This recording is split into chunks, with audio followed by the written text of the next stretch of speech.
Bonsoir à tous. Écoutez, je suis très en colère. Je prenais mon goûter, je me suis dit, je vais me détendre. Je me fais une fable, un petit classique, la cigale et la fourmi. Je me dis, ça va être bien, ça va être cool. Pas du tout. C'est horrible. C'est. C'est un scandale, une trahison, en fait, tout simplement. C'est une ode au meurtre. Une ode à la non-assistance à personne en danger, cette fable. Et je vous explique pourquoi.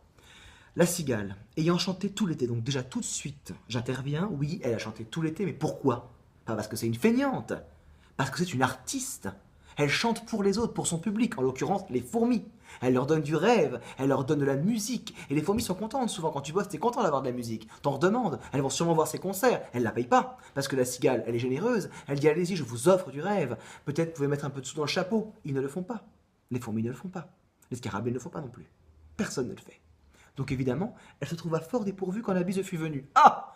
Pas un seul petit morceau de mouche ou de vermisseau, mais évidemment que non! Elle a crié famine chez la fourmi sa voisine, mais évidemment que oui! Qu'elle va crier famine, parce qu'elle n'a rien! Elle a tout donné, mais elle n'a rien reçu. Donc évidemment, elle va demander de l'aide. Elle demande de la solidarité. Et ça c'est pas bien. C'est pas bien d'espérer qu'on va t'aider. La fourmi, sa voisine, la priant de lui prêter quelques grains pour subsister. Oui, quelques grains pour subsister. Elle lui demande pas sa cargaison. Elle lui demande pas son stock. Elle lui demande quelques petits grains pour subsister. Jusqu'à la saison nouvelle. Bon, effectivement, ça fait un petit bout de temps la saison nouvelle. Elle lui demande quelques grains sur du long terme. Mais bon, c'est un prêt.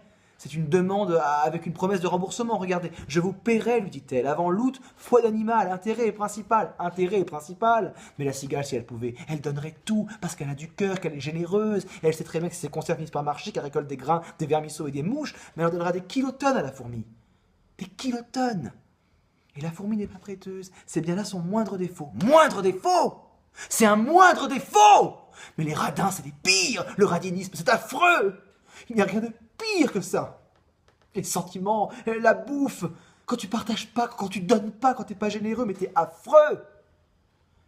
Et c'est un moindre défaut pour La Fontaine. C'est ça que disent les enfants en récitant. C'est bien là son moindre défaut. On peut pas mettre ça dans la tête des enfants. On peut pas les laisser croire ça. Que faisiez-vous au temps chaud?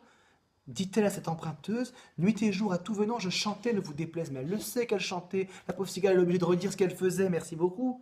Vous chantiez, j'en suis fort aise. Eh bien, dansez maintenant. Dansez maintenant? Dans le froid? Dansez maintenant alors que je suis à ta porte, qu'il fait froid, qu'il neige, que j'ai faim? Dansez maintenant? Tu me demandes de danser, mais on n'est pas à Danse avec les stars, là. Enfin, mais enfin... T'as mis du pain? Ah non, mais on ne peut plus cautionner ça. Il faut arrêter les fables.